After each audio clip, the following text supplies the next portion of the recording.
Beta, we are doing the chapter number magnetic effect of electric current, and we have done up to the force experienced on a current carrying conductor when placed in a magnetic field.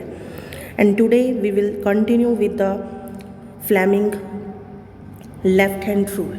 Okay, what is the Fleming left hand rule, beta? If we stretch the thumb, forefinger and the middle finger of our right hand, of our left hand, okay, and we have to stretch like them that all these are mutually perpendicular to each other, then the force gives like this. The force gives the direction of the force, thumb gives the direction of force and the forefinger gives the direction of the middle finger, that is this gives the direction of magnetic field, and the middle finger gives the direction of the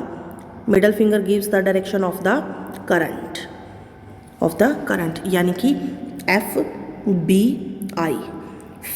Thumb gives the direction of force, first finger gives the direction of field and the middle finger gives the direction of the current. This is the Fleming's left hand rule. Next is electric motor. Electric motor में सबसे पहले इसका principal क्या है? अगर हम किसी current carrying coil को मैग्नेटिक फील्ड के अंदर रखते हैं, then it experiences a force. तो वो क्या एक्सपीरियंस करती है? फोर्स एक्सपीरियंस करती है. ठीक है. उसके बाद इसकी कंस्ट्रक्शन क्या है? कंस्ट्रक्शन में हमने इसके अंदर एक कॉइल को कंसीडर किया है. ये कॉइल है हमारे पास. उसके बाद हमने एक मैग्नेट लिया है, उसका नॉर्थ पोल साउथ पोल है. ठीक है. इसके अंदर स्प्लिट रिंग्स ली हैं हमने जो इस कॉइल की रोटेशन में हेल्प करती है. ब्रशेस लिए हैं जो करंट पास करते हैं. ठीक है. उसके बाद it consist of a rectangular coil PQRS of insulated copper wire, okay, and the ends of the rectangular coil are connected with the split ring C and D. okay, ये किस में help करेगी? It rotates along the coil and the external source, जैसे battery apply किया है जो कि current supply करेगी, की है सर्किट को ऑन और ऑफ करने के लिए. ठीक है. और इसमें हमने 2 कार्बन ब्रशेज लिए हैं X and Y which slides over the split rings. Okay. उसके बाद हमारे पास है इसकी वर्किंग बेटा. इसकी वर्किंग के अंदर क्या है? जब करंट फ्लो करता है इस कॉइल के अंदर, ठीक है, जो हमने ABCD ये जो आर्मेचर लिया है, जो कॉइल ली है, तो ये क्या एक्सर्ट करेगा? फोर्स एक्सर्ट करेगा, जिसकी वजह से इसकी रोटेशन होगी. ठीक है. जब इसकी रोटेशन होगी, इसमें कॉइल जो है अपनी एक्सिस के अराउंड रोटेट करेगी और 180 डिग्री की रोटेशन के बाद जो आर्मेचर ऑफ द कॉइल है वो अपनी साइड्स को चेंज कर लेगी. ठीक है. At this position the commutator reverse the direction of the, और एक कंप्लीट रिवोल्यूशन के बाद करंट की डायरेक्शन क्या हो जाएगी?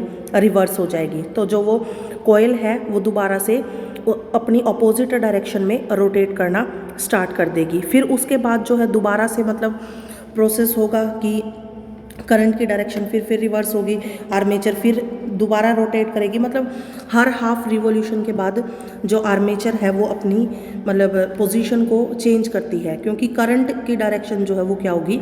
चेंज होगी. ठीक है. As a result of it the current flowing through the coil is reduced and as the speed of the motor increases. जो करंट की स्पीड है जो कॉइल के अंदर फ्लो कर रही है वो डिक्रीज हो जाएगी अगर मोटर की स्पीड क्या कर रही है? इंक्रीज कर रही है. इलेक्ट्रिक मोटर के अंदर भी हमारे पास जो फोर्स एक्सपीरियंस होगी, ठीक है, वो फोर्स किस किस चीज़ के ऊपर डिपेंड करेगी बेटा?